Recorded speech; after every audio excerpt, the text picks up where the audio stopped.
Maria stepped out of her old Toyota Camry and adjusted her simple floral dress.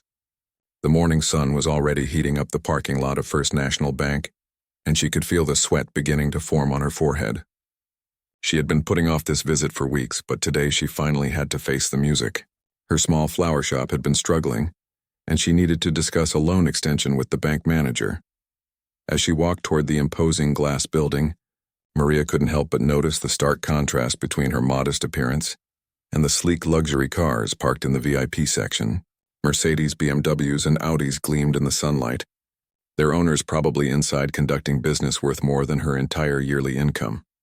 The automatic doors whooshed open, and Maria was immediately hit by the cool air conditioning. The marble floors clicked under her worn flats as she approached the information desk. The young receptionist, perfectly manicured with blonde highlights, barely looked up from her computer screen. "Can I help you?" the receptionist asked in a tone that suggested she'd rather be anywhere else. "Yes, I have an appointment with Mr. Henderson about my business loan," Maria replied politely, clutching her small purse tighter. The receptionist finally glanced up, her eyes scanning Maria from head to toe with obvious disapproval. She took in the simple dress, the modest jewelry, and the slightly scuffed shoes. Her expression shifted to one of barely concealed disdain.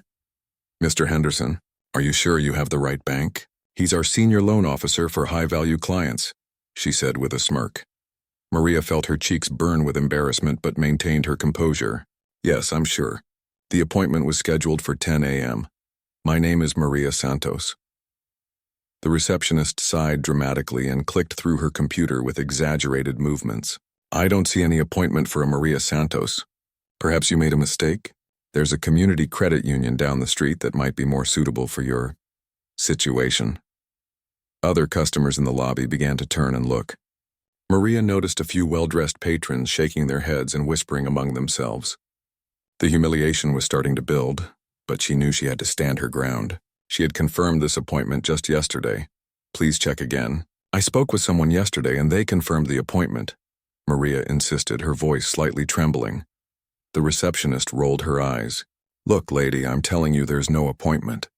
Maybe you should call back and schedule something appropriate for your financial bracket. We have minimum requirements here for business loans, and frankly, I doubt you meet them." Behind Maria, she heard someone chuckle. The sound made her stomach drop. She turned slightly and saw two men in expensive suits looking at her with amusement. One of them whispered something to the other, and they both laughed quietly. Just then, a security guard approached. He was a tall, intimidating man with a stern expression. "Is there a problem here?" he asked, looking directly at Maria as if she were the source of trouble. "This woman claims to have an appointment with Mr. Henderson, but there's nothing in the system," the receptionist explained, clearly enjoying the spectacle. The security guard nodded and addressed Maria. "Ma'am, I'm going to have to ask you to leave. You're disturbing other customers, and if you don't have legitimate business here, you need to go." Maria's heart was pounding now. She had never been treated this way before, and the public humiliation was overwhelming. She looked around the lobby and saw that nearly everyone was staring at her. Some looked sympathetic, but others seemed to enjoy the drama unfolding before them. "I do have legitimate business here," Maria said, her voice barely above a whisper. "Please just let me call the number I was given yesterday." The receptionist laughed. "Honey, I don't know who you talked to, but it wasn't anyone from this bank. Now, as the officer said, you need to leave before we have to take further action." Maria felt tears beginning to form in her eyes. She had worked so hard to build her small business, and now she was being treated like a criminal just for trying to get help. The weight of her struggles combined with this public humiliation was almost too much to bear. As she stood there unsure of what to do next, she noticed a familiar car pulling into the VIP parking section. A black Bentley with tinted windows glided smoothly into a reserved spot marked "Bank Owner." Maria's heart skipped a beat as she recognized the license plate. It was her husband's car, but that was impossible, wasn't it? David worked in finance, but he had never mentioned owning a bank. In fact, he had always been very modest about his work, telling her he was just an advisor for investment firms. They lived comfortably but not extravagantly. Their house was nice but not mansion-like. David drove nice cars, but she had assumed they were company vehicles. The security guard was getting impatient. "Ma'am, I'm not going to ask again. You need to leave now, or I'll have to escort you out." Maria watched as a familiar figure stepped out of the Bentley. Even from a distance, she could see it was definitely David. He was wearing one of his expensive suits and carrying his leather briefcase. But why was he parking in the owner's spot? "One moment, please," Maria said to the security guard, her voice suddenly stronger. "I think there's been a misunderstanding." David Santos straightened his tie as he walked toward the bank entrance. He had just returned from a business meeting across town and was looking forward to a quiet afternoon in his office. As the owner of First National Bank, he usually kept a low profile, preferring to let his managers handle day-to-day operations while he focused on strategic decisions and major investments. He had inherited the bank from his father 5 years ago, but unlike many wealthy heirs, David had chosen to live modestly. He and Maria had been married for 8 years, and he had never told her the full extent of his wealth. It wasn't that he was trying to deceive her, but rather he had seen too many relationships destroyed by money. He wanted Maria to love him for who he was, not what he owned. Their simple lifestyle was intentional. David had grown up watching his father struggle with people who only wanted to be close to him because of his money. He had seen business partners betray his father, friends who turned out to be gold diggers, and family members who became greedy and manipulative. When he met Maria at a local coffee shop 6 years ago, he was immediately drawn to her genuine kindness and strong work ethic. Maria ran a small flower shop that she had started with her life savings. She worked 12-hour days, handled every arrangement personally, and treated every customer like family. David had fallen in love with her dedication and authenticity. She never asked him for expensive gifts or pressured him about money. When he bought her something nice, she would often worry that he was spending too much. As David approached the bank's entrance, he could see through the glass doors that there was some kind of commotion in the lobby. He noticed a small crowd gathered around the information desk, and his security guard appeared to be dealing with a situation. David quickened his pace, concerned that there might be a security threat. The moment he stepped through the automatic doors, David's blood ran cold. There, standing in the center of a circle of onlookers, was his wife Maria. She looked distressed and embarrassed, her face flushed red. The receptionist was speaking to her in a condescending tone, while the security guard stood nearby looking official and intimidating. "Ma'am, for the last time, you need to leave this building immediately," the security guard was saying. "You're causing a disturbance and you clearly don't belong here." David couldn't believe what he was hearing. Several well-dressed customers were watching the scene with amusement, as if Maria's distress was entertainment for them. The receptionist, a young woman named Jessica, whom David had always considered professional, was practically sneering at his wife. "I don't understand why people like you even try to come to a bank like this," Jessica was saying loudly enough for everyone to hear. "We have standards here. This isn't some community lending office where anyone can walk in off the street." Maria was trying to maintain her dignity, but David could see that she was close to tears. "Please, I just want to speak with someone about my appointment. I know I scheduled it correctly." "There is no appointment," Jessica replied harshly. "And even if there was, do you honestly think our senior loan officers have time to waste on someone who probably can't even afford our minimum loan requirements?" David felt anger rising in his chest like nothing he had ever experienced. These were his employees, treating his wife like she was beneath them. The irony was staggering. The woman they were humiliating was married to the man who signed their paychecks, who could fire them with a single word. "Security breach," Jessica announced loudly, clearly enjoying the attention. "This woman is refusing to leave despite having no legitimate business here." The security guard stepped closer to Maria. "Ma'am, I'm going to have to physically escort you from the premises if you don't leave voluntarily in the next 30 seconds. David had heard enough. He dropped his briefcase with a loud thud that echoed through the marble lobby. The sound was so sharp and unexpected that everyone in the area turned to look at him. The conversation stopped, the laughter died away, and an eerie silence fell over the lobby. Jessica was the first to notice him. Her face went from smug satisfaction to shock in an instant. "Mr. Santos?" "I didn't see you come in." "Good morning, sir." The security guard immediately stepped away from Maria, his entire demeanor changing. "Good morning, Mr. Santos. I was just handling a small disturbance." David ignored them both and walked directly to Maria.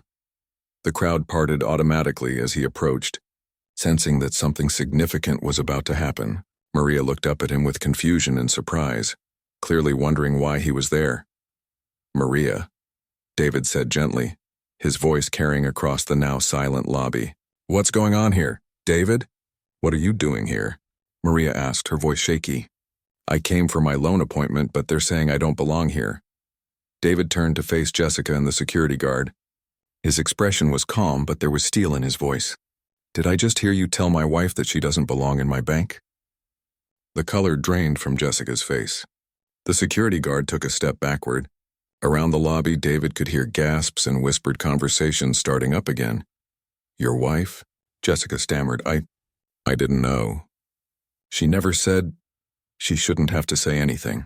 David replied, his voice growing colder. Every customer who walks through those doors deserves to be treated with respect and professionalism. But this isn't just any customer. This is my wife, and you just humiliated her in front of half the lobby. Maria looked between David and the bank employees, pieces of a puzzle slowly clicking into place in her mind. The expensive suits that David always said were provided by his company. The nice cars that he claimed were leased through work. The business trips and late meetings. The comfortable lifestyle they enjoyed even though her flower shop barely broke even. David, Maria said quietly, what did you mean when you said my bank? The lobby had become so quiet that you could hear the air conditioning humming overhead. David looked at his wife's confused face and realized that the secret he had been keeping for their entire marriage was about to come out in the most dramatic way possible. He had always planned to tell Maria about his wealth eventually, but not like this. Not in front of a crowd of strangers after she had been publicly humiliated. Maria, David said softly, taking her hands in his. I own this bank. I own First National Bank. Maria stared at him as if he had just spoken in a foreign language. You own it? But you said you worked as an investment advisor. You said you helped other people manage their money. I do help people manage money, David replied. I help thousands of people manage their money. But I should have told you the whole truth years ago. Around them, the whispers were getting louder. Jessica looked like she might faint. The security guard was clearly trying to figure out if he still had a job. The well-dressed customers who had been laughing at Maria moments earlier were now staring in disbelief. One of the men who had been chuckling earlier stepped forward. Excuse me, are you really David Santos, the owner of this bank? David turned to face him, his expression stern. Yes, I am. And you were laughing at my wife just a few minutes ago. The man's face went red. I see, we didn't know. You thought what? David asked, his voice carrying across the lobby. You thought it was funny to watch someone being humiliated? You thought it was entertaining to see a woman being treated poorly because of how she was dressed? Maria was still processing everything. David, if you own this bank, then why do we live so simply? Why didn't you tell me? David turned back to his wife, his voice becoming gentle again. Because I wanted you to love me for who I am, not what I have. I've seen what money does to people, Maria. I've watched it destroy relationships and turn friends into enemies. When I met you, you were so genuine, so real. You worked so hard for everything you had, and you never asked me for anything expensive or flashy. But I've been struggling with the flower shop, Maria said, tears forming in her eyes. I've been losing sleep worrying about paying bills, and all this time you could have helped me.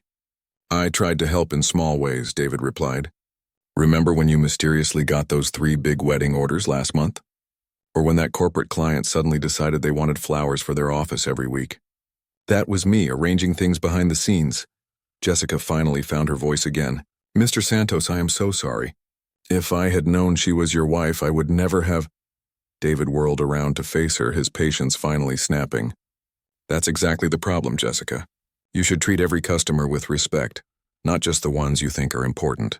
My wife came here for a business appointment, and instead of checking your system properly or asking a supervisor for help, you decided to humiliate her. But sir, there really wasn't any appointment in the system, Jessica protested weakly. David pulled out his phone and dialed a number. Henderson, this is David Santos. Did you schedule an appointment with Maria Santos this morning for a business loan consultation? He listened for a moment, then his expression grew darker. I see, and why wasn't this entered into the main system? He hung up and looked at Jessica. Mr. Henderson confirms that he personally scheduled this appointment yesterday afternoon. Apparently, he was using his personal calendar system instead of the main database because he was planning to handle this as a special case. My wife owns Santos Flowers, and we've been discussing bringing her business under our small business development program. Jessica's face went completely white. Not only had she humiliated the owner's wife, but she had also interfered with a legitimate business appointment that was part of a special bank program. The security guard stepped forward nervously. "Mr. Santos, I was just following standard protocol when someone appeared to be causing a disturbance." "Standard protocol?" David repeated. "Your standard protocol is to threaten to physically remove a customer who says they have an appointment without even checking with a supervisor first?" Maria watched this exchange with growing amazement. The man she had married, the gentle and modest man who helped her with dishes every night and never complained about their simple lifestyle, was clearly someone much more powerful than she had ever imagined. The way the bank employees were responding to him, the fear in their eyes, the immediate change in everyone's behavior, it was like watching Clark Kent turn into Superman. "David," Maria said quietly, "how long have you owned this bank?" "I inherited it from my father 5 years ago," David replied. "But I've been involved in the business since college. My family has owned it for 3 generations. 3 generations? Maria repeated. "David, exactly how wealthy are you?" David looked around the lobby, which was still full of people listening to every word. "This isn't really the place for that conversation, sweetheart. But let's just say that your flower shop's financial problems are no longer something you need to worry about." One of the customers, an elderly woman who had been watching the entire scene unfold, stepped forward. "Young man," she said to David, "I've been banking here for 20 years and I want you to know that your wife conducted herself with remarkable dignity during this whole ordeal. She was polite and patient even when she was being treated terribly." David smiled at the woman.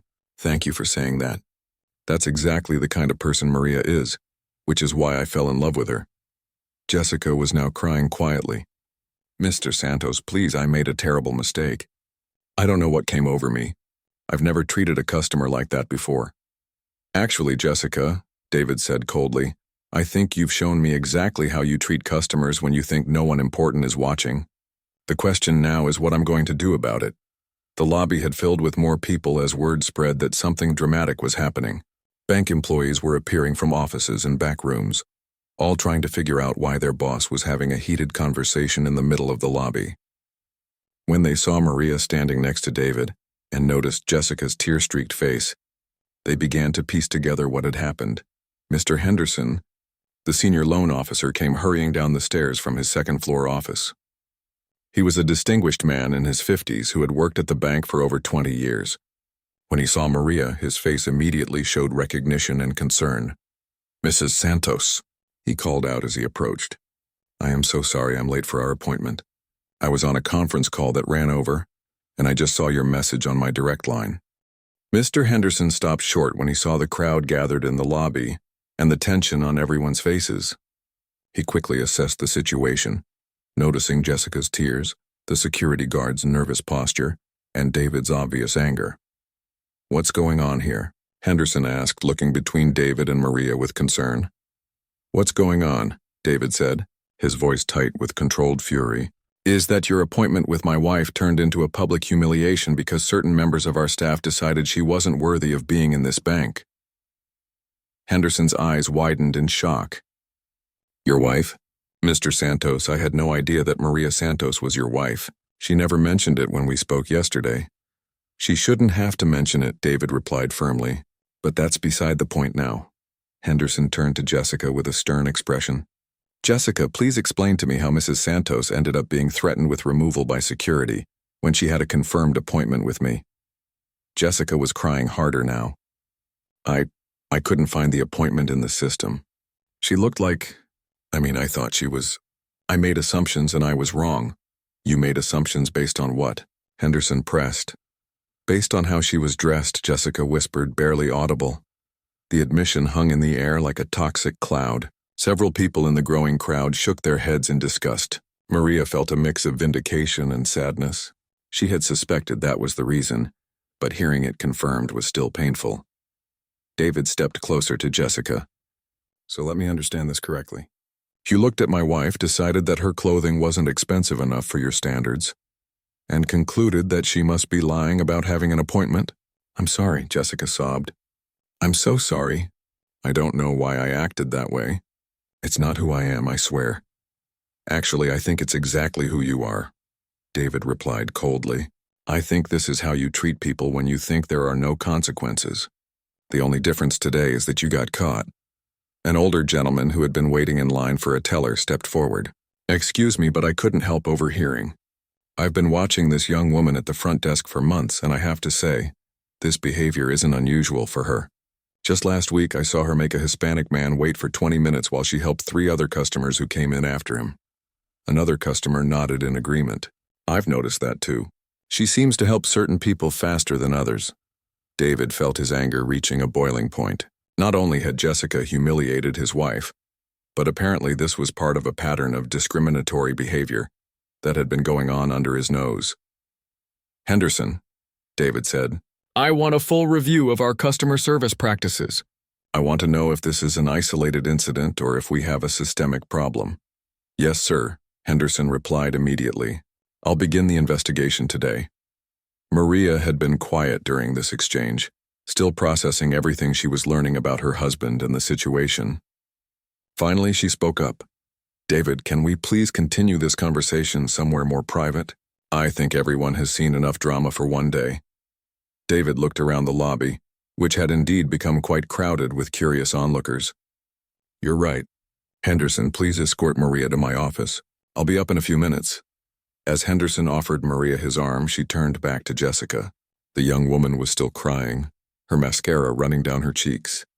Despite everything that had happened, Maria felt a pang of sympathy. Jessica, Maria said softly, I hope you learned something from this experience. The way you treat people says more about you than it does about them. Jessica looked up with red, swollen eyes. Mrs. Santos, I am truly sorry. I know my apology doesn't fix what I did, but I want you to know that I regret it deeply. Maria nodded and walked toward the elevator with Henderson. As they waited for the doors to open, she could hear David addressing the remaining crowd in the lobby. Ladies and gentlemen, David announced, his voice carrying clearly through the marble space. I want to apologize to all of you for the unprofessional behavior you witnessed today. This is not the standard of service we strive for at First National Bank, and I assure you that steps will be taken to ensure it never happens again. The elevator doors opened and Maria stepped inside with Henderson. As they rode up to the executive floor, Henderson spoke quietly.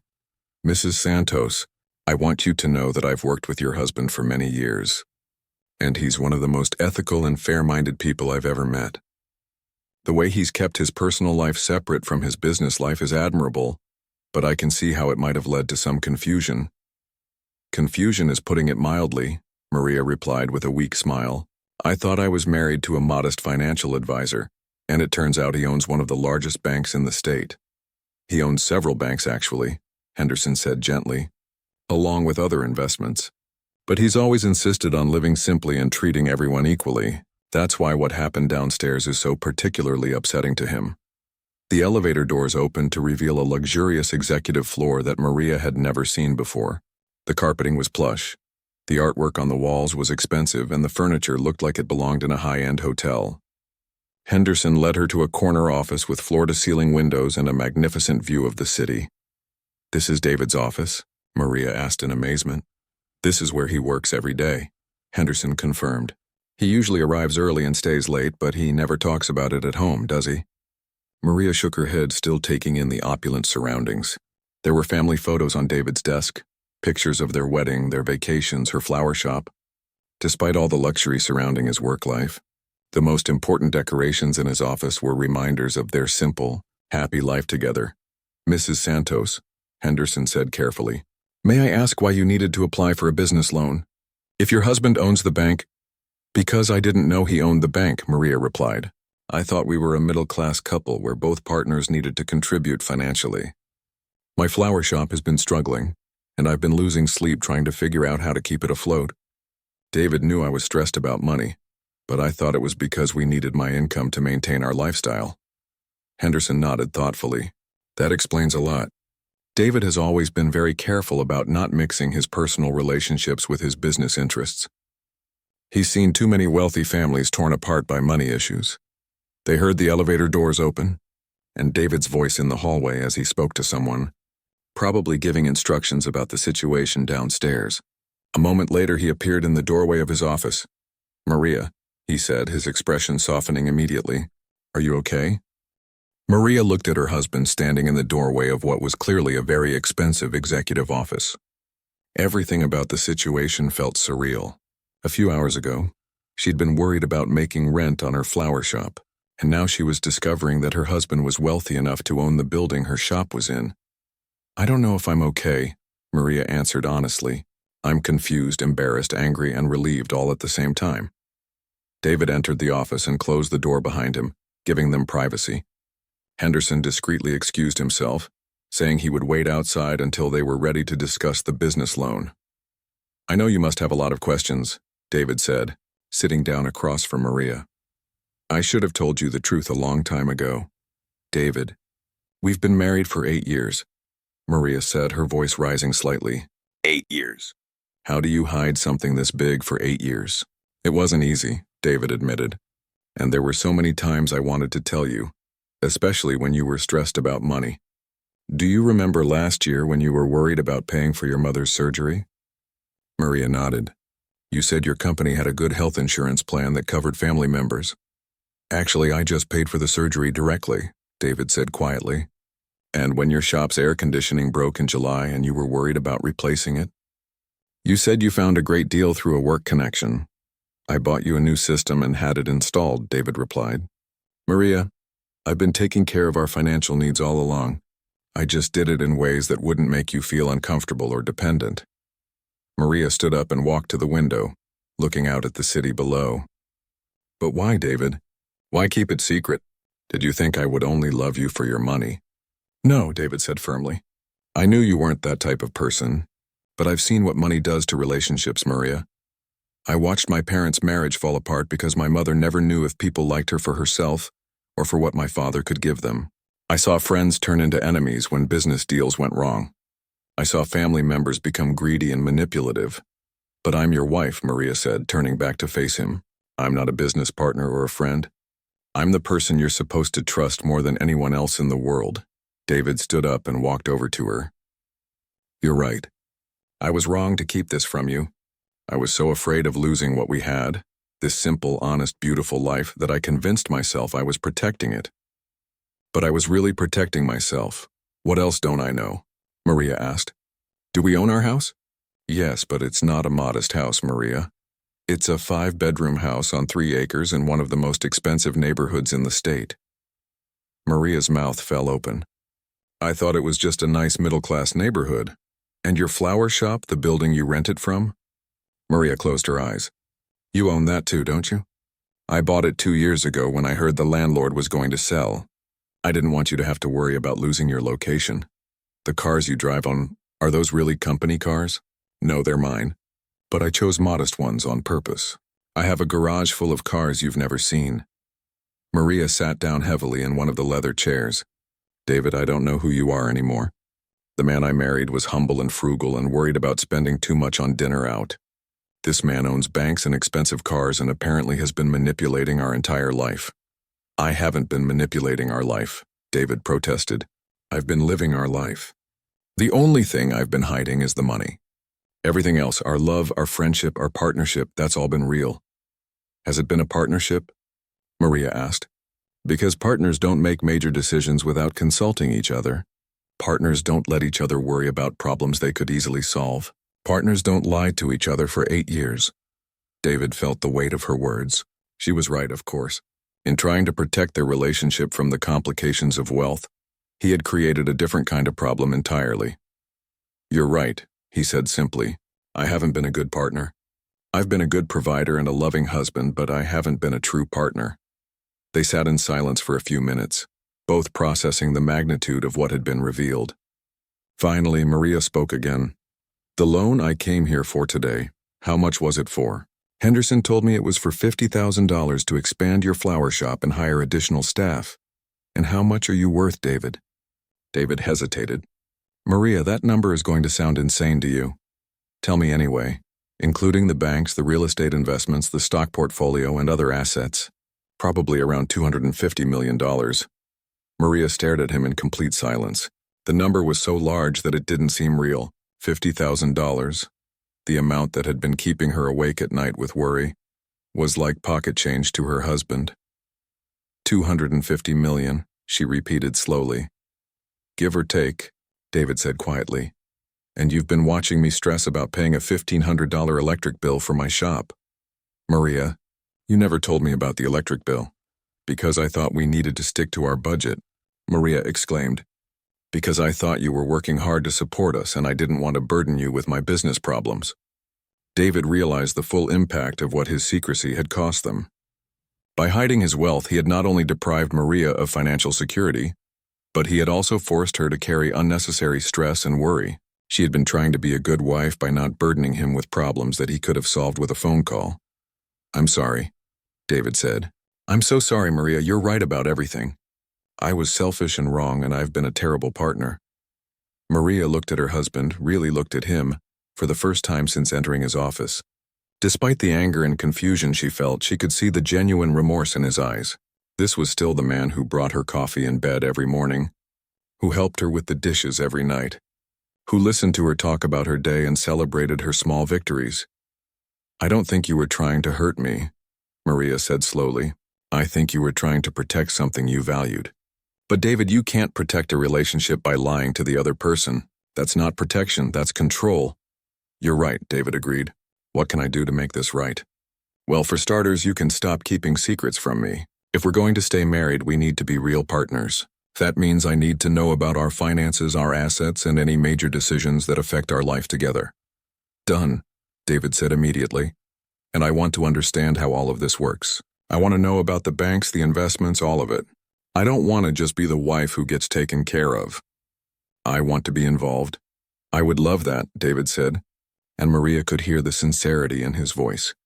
But first, Maria said, standing up, we need to go back downstairs and finish dealing with the situation with Jessica and the other staff members. What happened to me today was wrong, but it's also shown you that there are problems in your bank that need to be addressed. David and Maria returned to the lobby to find that word had spread throughout the entire bank. Employees who had been working in back offices were now lingering near the lobby, curious about what had transpired. The atmosphere was tense, with everyone wondering what consequences would follow the dramatic revelation.